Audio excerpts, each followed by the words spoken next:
Alright, so previously we talked about atomic structure. हमने start किया था, we studied about atom क्या होता है, the smallest invisible particle.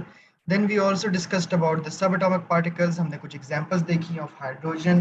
We also came to know about कि scientific notation क्या होती है. For example, अगर आपके पास एक element है sodium, अब sodium का mass कहाँ लिखा होगा? Top पे 23. प्रोटॉन नंबर या एटॉमिक नंबर क्या होता है? द नंबर ऑफ प्रोटॉन्स, जो कि बॉटम में लिखे होते हैं.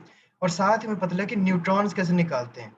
न्यूट्रॉन्स हम निकालेंगे बाय मास माइनस प्रोटॉन, क्योंकि जो सारा मास होता है वो तो न्यूक्लियस के अंदर होता है, और न्यूक्लियस के अंदर भी है बोथ प्रोटॉन्स एंड न्यूट्रॉन्स. तो अगर हमने मास निकालना है तो मास आपका हो जाएगा प्रोटॉन प्लस न्यूट्रॉन. बाकी इर्द गिर्द जो आपके पास शेल्स में चीजें होती हैं उनको हम कहते हैं इलेक्ट्रॉन्स. तो we have covered this study here. Today we will be talking about relative atomic mass. क्या है basically relative atomic mass? By definition, it is the mass of an atom of element in comparison to the light isotope of carbon, which is taken as carbon 12. अब हमने carbon 12 को as वो क्यों लिया? बेशक या तो आप रट्टा लगा इस डेफिनेशन को, is the mass of an atom compared to a carbon 12, mass of one carbon 12 atom. मतलब कि वो कहते हैं, अब कार्बन जो है, कार्बन का जो प्रोटॉन नंबर है वो है 12, और वो कहते हैं कि अगर हम एग्जैक्टली 12 ग्राम ऑफ कार्बन, वो बहुत लंबी चौड़ी इसकी डिस्कवरी है कि हम ये इस तरह करके डेफिनेशन में कार्बन 12 को क्यों रिलेट करते हैं, तो बेशक उसमें ना पड़े. तो रिलेटिव एटॉमिक मास क्या है? एक आइसोटोप को जो मास आपको गिवन है exactly to 12 grams of carbon 12 atom और आइसोटोप. तो कार्बन की जैसे अगर हम साइंटिफिक नोटेशन लिखें, carbon has a proton number of 6, mass of 12. Sodium को अगर हम लिखें, सोडियम को कैसे लिखेंगे? 11 उसका एटॉमिक नंबर है, 23 उसका मास है. Always have a periodic table when I taking your chemistry class. तो formula to calculate the number of neutrons, अगर हम सोडियम की बात करें तो सोडियम के देखिए उन्होंने कैसे निकाले, the same formula that we studied. Neutrons कैसे निकालेंगे? mass minus proton, which means in this case would be 23 minus 11 is equal to 12 neutron would be your answer. Moving on to atomic model. अब हमने इस atom को represent कैसे करना है to the exam में? जरूरी नहीं कि एटम दिखता ही ऐसा है, ये उसकी रिप्रेजेंटेशन है. उसकी रिप्रेजेंटेशन का भी एक तरीका है. In between we have a nucleus, बीच में हमारे पास एक चीज है जिसको हम कहते हैं न्यूक्लियस. अब न्यूक्लियस के अंदर हमारे पास टोटल कितने सब एटॉमिक पार्टिकल्स हैं? एक तो हो गया एटम. एटम के अंदर we have three kinds of sub atomic particles. We have protons, neutrons, electrons. Nucleus के अंदर आपको दो चीजें मिलेंगी. एक आपको मिलेंगे प्रोटॉन्स, और फिर आपको मिलेंगे न्यूट्रॉन. आपको मिल जाएंगे यहाँ पे न्यूट्रॉन. शेल्स के अंदर जो ऑर्बिट और शेल्स हैं, ऑर्बिट और शेल्स के अंदर आपको मिलेंगे इलेक्ट्रॉन. तो एक सब एटॉमिक पार्टिकल आपको न्यूक्लियस में मिल रहा है, दूसरा भी आपको न्यूक्लियस में मिल रहा है, एंड द थर्ड सब atomic particle which is the electron is found in orbit and shells. और इस तरह करके हम एक एटम को रिप्रेजेंट करते हैं. अब इलेक्ट्रॉनिक कॉन्फ़िगरेशन की जब बात करें, electronic configuration is that how many. अब न्यूक्लियस का कोई काम नहीं है इलेक्ट्रॉनिक कॉन्फ़िगरेशन. न्यूक्लियस में तो पता है प्रोटॉन्स और न्यूट्रॉन्स कंबाइन जब पढ़ेंगे वो आपको एक मास देंगे, क्योंकि मास कैसे आता है? प्रोटॉन और न्यूट्रॉन को ऐड करके. इलेक्ट्रॉन्स को हमने अब कैसे अरेंज करना है? Now remember when we talk about an atom, ये हमने एक बेसिक रूल पढ़ा था इन द लास्ट क्लास. जब हम एटम की बात करते हैं, एटम का मतलब है कि protons are equal to electron. For example, अगर आपको सोडियम की 11 प्रोटॉन लिखे हुए हैं, 11 प्रोटॉन का मतलब है कि इसके जो इलेक्ट्रॉन्स हैं वो भी 11 ही हैं, बिकॉज ये एटम है. आयन की बात अलग होती है. आयन का जो हम रूल पढ़ेंगे कि what is an ion, in an ion the protons are not equal to electron. वो डिपेंड करते हैं कितने लूज या कितने गेन किए हैं. Will be studying that in the upcoming topics as well. Now the filling of electrons in various shells by using the formula 2n square. एक formula use करते हैं 2n स्क्वायर का, ज्यादा डिटेल में ना जाए, इतना मुश्किल नहीं है वैसे ही फिल करना. कुछ रूल्स पता होने चाहिए. कैसे? हम यहाँ पे 4 शेल तक चलें, बाद ले जाते हैं. पहले शेल का नाम है K, then we have L, M और एन. ये आपके शेल्स के नाम है. फर्स्ट शेल का नाम है के, सेकंड का एल, थर्ड का एम और फोर्थ का एन. अब पहले शेल की मैक्सिमम अकोमोडेशन क्या है कि वो मैक्सिमम 2 इलेक्ट्रॉन रख सकता है अपने अंदर. दूसरा शेल 8 इलेक्ट्रॉन्स रख सकते हैं. तीसरा शेल भी according to your syllabus 8 electrons ही रख सकता है, और जो फोर्थ शेल है वो आपके पास रखेगा 18 electron. This is the one that you have to follow, क्योंकि ओ लेवल में आपको जो एलिमेंट्स दिए होते हैं वो हैं एलिमेंट्स 1 to 20 जो आपने याद रखने होते हैं। कौन कौन से? हाइड्रोजन से लेके कैल्शियम तक, ये आपको याद होनी चाहिए। वेरी इंपॉर्टेंट थिंग जो मैं आपको बता रहा हूँ।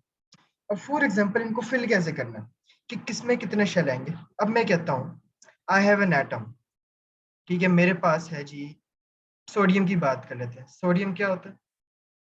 11 23, मतलब कि इसके अंदर कितने इलेक्ट्रॉन्स हैं? 11 इलेक्ट्रॉन्स। अब इलेक्ट्रॉनिक कॉन्फ़िगरेशन लिखनी, फर्स्ट शेल में हम डाल देते हैं 2 इलेक्ट्रॉन। कितने डाल दिए पहले शेल में? 2 इलेक्ट्रॉन। पहले शेल में आ भी कितने सकते हैं टोटल? 2 इलेक्ट्रॉन ही आ सकते हैं मैक्सिमम। सेकेंड शेल में हम कितने डालेंगे?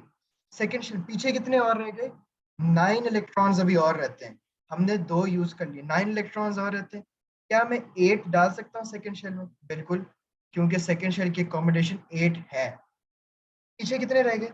टोटल 11 है। अभी तक हमने कितने भर लिए? 10। एक हम तीसरे शेल में डाल देंगे, तो ये आपने लिख दी है इलेक्ट्रॉनिक कॉन्फ़िगरेशन ऑफ सोडियम। इसी तरह आपके पास एल्यूमिनियम की है। एल्यूमिनियम का इलेक्ट्रॉन्स होते हैं 13, पहले में 2 हैं, दूसरे में 8, कितने हो गए? 10, पीछे रह गए 3, तो तीसरे में आपने 3 डाल दिए। आपका सिलेबस कहता है कैल्शियम तक। कैल्शियम तक कैसे? फॉर एग्जाम्पल चलिए पोटेशियम की बात कर लेते हैं। 19 इलेक्ट्रॉन्स हैं, पहले में आएंगे 2, मैक्सिमम भी 2 ही आ सकते हैं। सेकंड में आ जाएंगे 8, मैक्सिमम 8 आ सकते हैं। पीछे और कितना रह गए? 9 और इलेक्ट्रॉन्स रहते हैं। चलो तीसरे में भी 8 डाल देते हैं, क्योंकि वो 8 अफोर्ड कर सकता है। अभी भी कितने रह गए पीछे? 2 + 8 + 8 कितने हो गए? 18। हमें 19 चाहिए, अभी तक आपके पास 18 हो गए। You are still left with 1 more. उस 1 को हम फोर्थ शेल में डाल देंगे, तो आपकी इलेक्ट्रॉनिक कॉन्फ़िगरेशन क्या होगी? 2 8 8 1। अगर यहाँ कैल्शियम होता जिसके पास 20 इलेक्ट्रॉन है, तो आपकी मैक्सिमम सिलेबस में जो आई हुई है वो है 2882, जो कि होती है कैल्शियम की। Using the same rule as described in this table, कि फर्स्ट शेल में कितने आते हैं, सेकंड में कितने, तीसरे में कितने और चौथे में। Maximum if we talk about O levels, आपको इतना ही याद रखना है। समझ आ गई?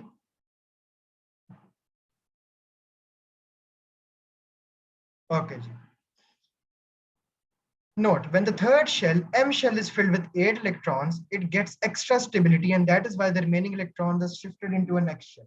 अब रीजन क्या होती है? वैसे हमेशा से बहुत बुक्स में होता है कि पहले में 2 हैं, दूसरे में 8, तीसरे में 18 और चौथे में ये। लेकिन अगर तीसरे में 8 आ जाए as described in this rule, जो कि आपने याद यही वाला रखना है, 8 में उसको एक्स्ट्रा स्टेबिलिटी मिल जाती है। But no need to remember the reason. हमें क्या, हमने बस ये किया, पहले में 2, दूसरे में 8, तीसरे में 8, चौथे में 18। Electronic configuration of ions. अब आयंस का मैंने एक रूल बताया। अब सोडियम एटम क्या होता है? सोडियम एटम में तो हमने देख लिया 11 प्रोटॉन है, 23 मास है। अभी भी ऐसा, ये 11 प्रोटॉन है, 23 मास है, लेकिन इसके ऊपर एक चार्ज भी है +1 का। अब इस +1 चार्ज का बेसिकली क्या मतलब है यहाँ पे? इस +1 चार्ज का मतलब है कि इसने एक इलेक्ट्रॉन लूज किया है।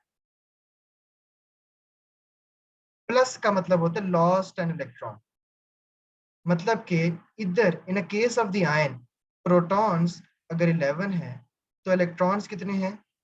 एक लूज हो गया, मतलब कि इलेक्ट्रॉन्स अब 11 नहीं। अगर पहले 11 इलेक्ट्रॉन थे एटम में, एक लूज हो गया, अब इलेक्ट्रॉन्स कितने हैं? 10। So in the case of an ion, protons are not equal to electrons. ये हमने एक रूल जस्टिफाई कर लिया यहाँ।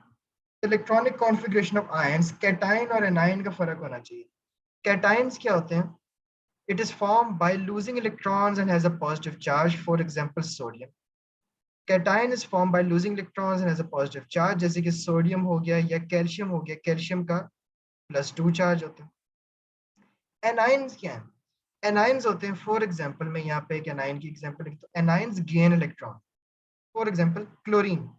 अब क्लोरीन का हमें पता है 17 प्रोटॉन नंबर है, 35.5 मास नंबर है। लेकिन अगर मैं इसके ऊपर एक चार्ज डाल देता हूँ, अब इस चार्ज का क्या मतलब है? The -1 charge represent that it has gained an electron. Chlorine ने क्या किया? उसने गेन कर लिया इलेक्ट्रॉन।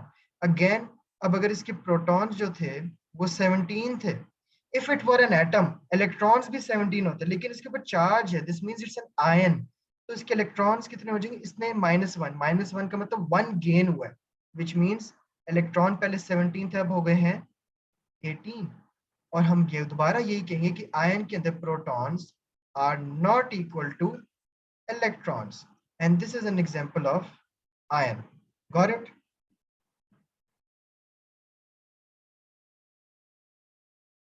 Simple concept.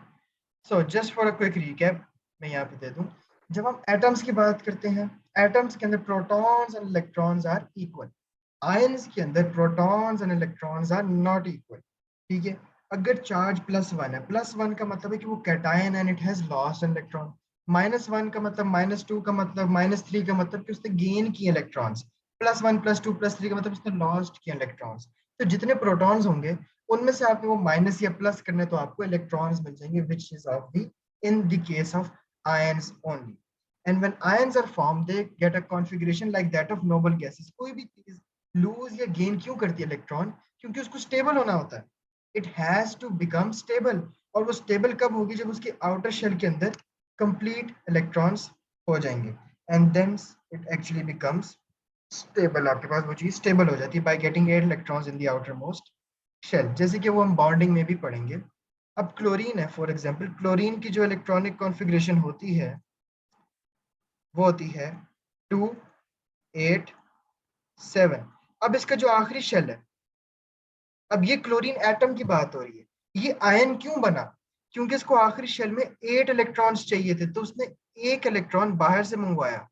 जब उसने एक इलेक्ट्रॉन बाहर से मंगवाया, it got a charge of -1, which mean it gained an electron and became an ion, meaning protons are no more equal to electrons, and this means कि अब आखिरी शेल के अंदर कितने हैं? 8। अब इस आयन की इलेक्ट्रॉनिक कॉन्फ़िगरेशन हो जाएगी 2 8 8। 2 8 7 से क्या हो गई अब? 2 8 8। और ये 8 जब भी आखिर में 8 आए या 18 आए, ये ज्यादातर नोबल गैसेस की इलेक्ट्रॉनिक कॉन्फ़िगरेशन होती है, जो कि आपका ग्रुप 8 है या ग्रुप 0 भी कहते हैं उसको। नोबल गैसेस कौन सी हैं? हम पीरियोडिक टेबल में भी पढ़ेंगे इनको डिटेल में। which do not gain or lose electron, which do not form ion, which do not react, which are inert, noble, unreactive, ये वो है ग्रुप 8 आपका। तो this is the whole concept of electronic configuration of ions, और हमने किस तरह different shells को कंप्लीट करना है। क्विक रिकैप कि शेल्स को कैसे फिल करते हैं। फर्स्ट शेल को हम के कहते हैं, 2 इलेक्ट्रॉन आ सकते हैं। सेकंड को एल कहते हैं, 8 इलेक्ट्रॉन। थर्ड को एम कहते हैं, 8 इलेक्ट्रॉन आ सकते हैं। और फोर्थ में मैक्सिमम 18 इलेक्ट्रॉन। और आयंस और एटम में क्या फर्क है हो, वो भी यहाँ से पता लग गया है। जो आपके सामने ये सोडियम वाली एग्जांपल है, ये बेसिकली आपके पास क्या है? सोडियम +1 वाज अ कैटायन, और क्लोरीन -1 वाली example shows you N example of anion. अब एक शॉर्ट सी वीडियो देख लेते हैं, उससे एक आइडिया हो जाएगा for a quick recap. Let me open up the video.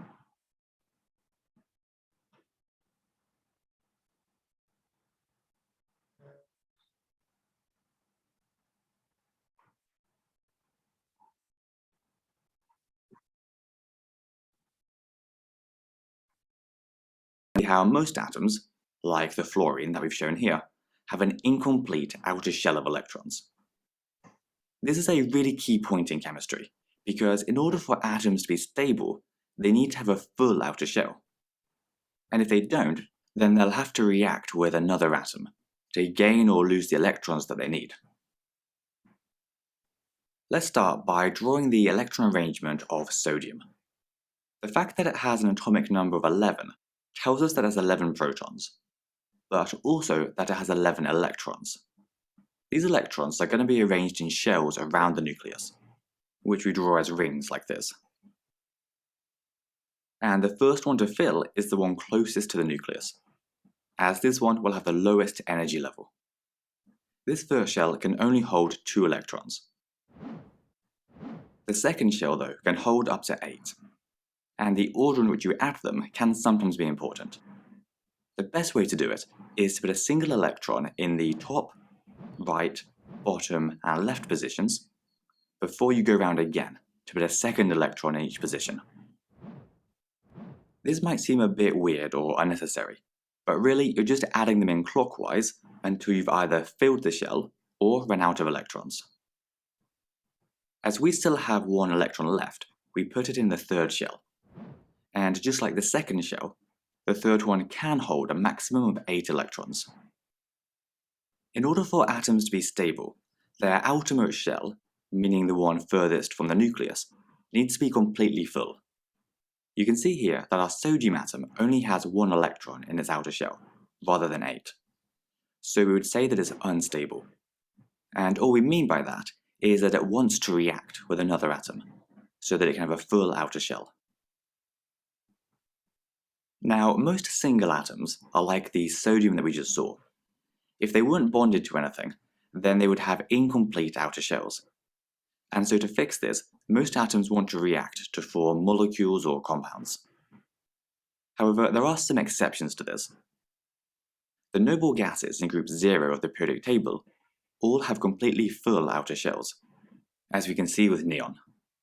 And because of this, they don't want to lose or gain any electrons, and so they don't really react with anything. When it comes to your exams, you could be asked to work out the electron arrangement of any of the first 20 elements in the periodic table. For example, they could ask, what is the electron structure of argon? For this, we first need to find argon on the periodic table, and we can see that argon has an atomic number of 18, so it must also have 18 electrons. Then, after drawing a quick nucleus, we can start to draw the shells and electrons. The first shell will have 2 electrons, the second shell will have 8, and the third shell will also have 8, because 2 plus 8 plus 8 gives us 18. We can also show this electron structure with numbers though, rather than drawing out all of these shells. And to do that, we would just do 2, 8, 8, to show there's 2 electrons in the first shell, 8 in the second, and 8 in the third. Another thing to point out is that when you come to draw these diagrams for yourself, you would actually draw the electrons either as crosses, like this, or as dots, like this one. What if we were asked to do the same for calcium? Well, calcium has an atomic number of 20, so it must have 20 electrons, which means working out from our nucleus, we have 2 in the first shell, 8 in the second, 8 in the third, and 2 in the fourth. And if we were to write this structure, it would just be 2, 8, 8, 2. As we can see from this diagram, calcium atoms aren't stable, because they don't have a full outer shell. They only have 2 out of 8 possible electrons in their fourth shell. What would help is if these 2 outer electrons were somehow removed. This would mean that the outermost shell, which is now the third shell, would be full, and so the calcium is stable. However, even though our calcium atom still has 20 positive protons, it now has only 18 negative electrons, because remember it just lost 2 of them. So overall, it's going to have a 2 plus positive charge. And so we call it a calcium ion rather than a calcium atom. With ions, we always draw big square brackets around them, and write the overall charge in the top right corner. Because our calcium atom lost 2 electrons, to write the electron structure, it would now just be 2, 8, 8. As a last example, let's look at fluorine.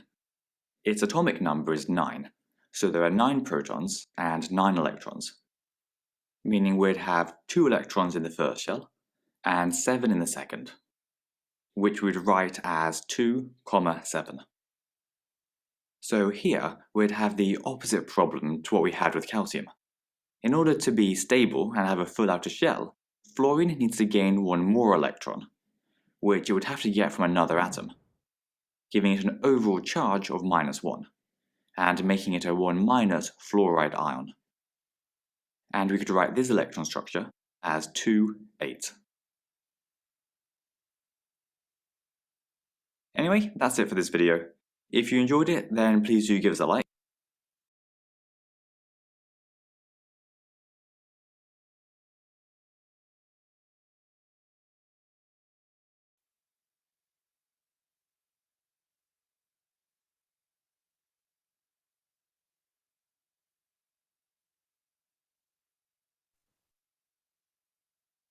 Moving on to a next concept जिसको हम कहते हैं isotopes. Isotopes basically क्या है? These are the atoms of the same element, लेकिन इनके आपस में प्रोटॉन नंबर तो सेम है लेकिन मास नंबर और न्यूट्रॉन्स डिफरेंस। जाहिर सी बात, जब मास डिफरेंट होगा, ठीक है, प्रोटॉन्स जितने होंगे तो न्यूट्रॉन्स भी फर्क ही होंगे, तो मास और न्यूट्रॉन फर्क होते हैं, प्रोटॉन्स एक जितने होते हैं। आइसोटोप्स, द वर्ड है डिस्क्राइब फ्रॉम आइसो एंड टोप। आइसो का मतलब होता है सेम, हम जैसे आइसोसेलेस ट्रायंगल नहीं कहते सारी साइड सेम होती है, या आइसोटोनिक कहते हैं सेम सॉल्यूशन को कहते हैं।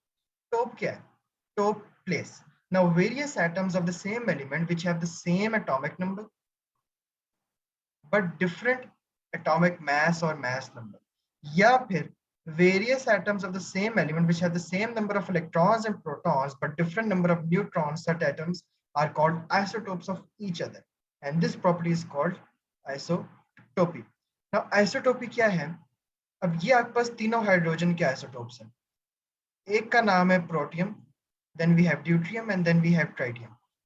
इन सब के प्रोटॉन्स कितने हैं? इसके पास भी एक प्रोटॉन है, इसके पास भी एक ही प्रोटॉन है, and this one also has one proton. लेकिन इन सब के मास फर्क है। इसका मास 1 है, this is 2 and this is 3। इसके फिर न्यूट्रॉन भी फर्क होंगे। न्यूट्रॉन्स क्या हो जाएंगे? मास माइनस प्रोटॉन, मतलब कि 1 माइनस 1 0 न्यूट्रॉन्स।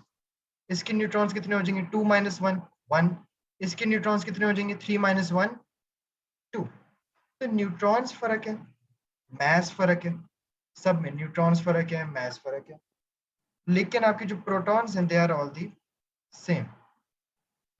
तो ये आपके पास बेसिकली आइसोटोप का कॉन्सेप्ट है। अब जब हम एक रिलेटिव एटॉमिक मास की जो ऊपर बात की थी, रिलेटिव एटॉमिक मास कैसे आता है? अगर हर एलिमेंट के आइसोटोप्स होते हैं, फिर आपका ये सवाल क्यों नहीं आया जिन में कि भाई पीरियोडिक टेबल में तो एक ही हाइड्रोजन है, बाकी दो क्यों नहीं है? क्लोरीन भी तो दो किस्म की होती है, क्लोरीन एक ही पीरियोडिक टेबल में। ब्रोमीन भी तो दो किस्म के होते हैं आइसोटोप्स, ब्रोमीन तो एक ही पीरियोडिक, क्योंकि साइंटिस्ट ने एलिमेंट एक ही लिखे पीरियोडिक टेबल में। अगर उसके हर आइसोटोप को लिखते तो फिर तो मैग्नीशियम के 3 हैं, ठीक है, क्लोरीन के कोई 2 हैं, ब्रोमीन के भी 2 हैं, हाइड्रोजन के 3 हैं। पीरियोडिक टेबल कितना बड़ा बनाता। उन्होंने क्या किया कि उन्होंने एक ही एलिमेंट के सारे आइसोटोप्स को कंबाइन करके कॉमन एलिमेंट देखा कि इसका रिलेटिव एटॉमिक मास बन गया। उन्होंने दोनों क्लोरीन के आइसोटोप्स को मिला के रिलेटिव एटॉमिक मास निकाला क्लोरीन का। Calculation of average atomic mass of elements from their various isotopes. अब हम आइसोटोप्स को यूज करके रिलेटिव एटॉमिक मास कैसे निकालते हैं? हमारे पास दो किस्म के आइसोटोप हैं यहाँ पे, ठीक है।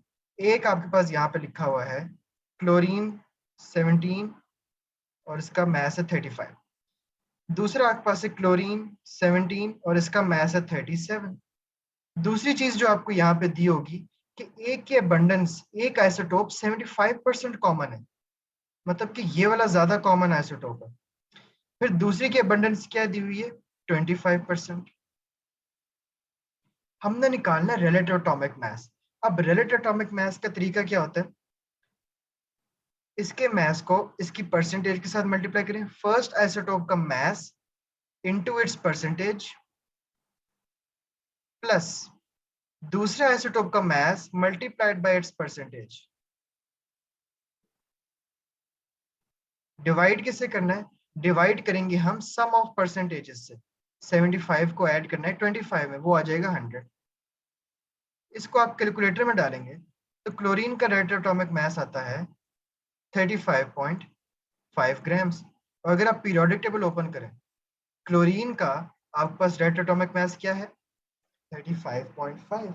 अब ऑब्वियसली आंसर ने 35 के करीब ही आना था। क्यों? क्योंकि क्लोरीन 35 ही ज्यादा कॉमन है, 37 के करीब तो नहीं है आंसर आपका, क्योंकि वो कम कॉमन था। तो ये आपके पास एक रिलेटिव एटॉमिक अबंडेंस का कॉन्सेप्ट है। So the percentage abundance in nature of Cl35 was 75%. Percentage abundance in nature of Cl37 was 25%. अब mass of 100 atoms of chlorine पे क्या हो जाएगा? हमने वो निकाल लिया और उसको डिवाइड किया, तो मैंने एक डायरेक्ट फॉर्मूला बता दिया, अगर आप इसके ऊपर ही जाएं and you will get the relative atomic मास, जिसको हम ARB कहते हैं। अब आइसोटोप्स की फर्दर अगर हम सिमिलरिटीज और डिफरेंसेस देखें, बाद में एक वीडियो है जो कि पूरा चैप्टर समराइज कर देगा, and we are done with your chapter number 3 as well today. और फिर जो भी प्रॉब्लम्स हो आप क्लास के एंड में पूछे।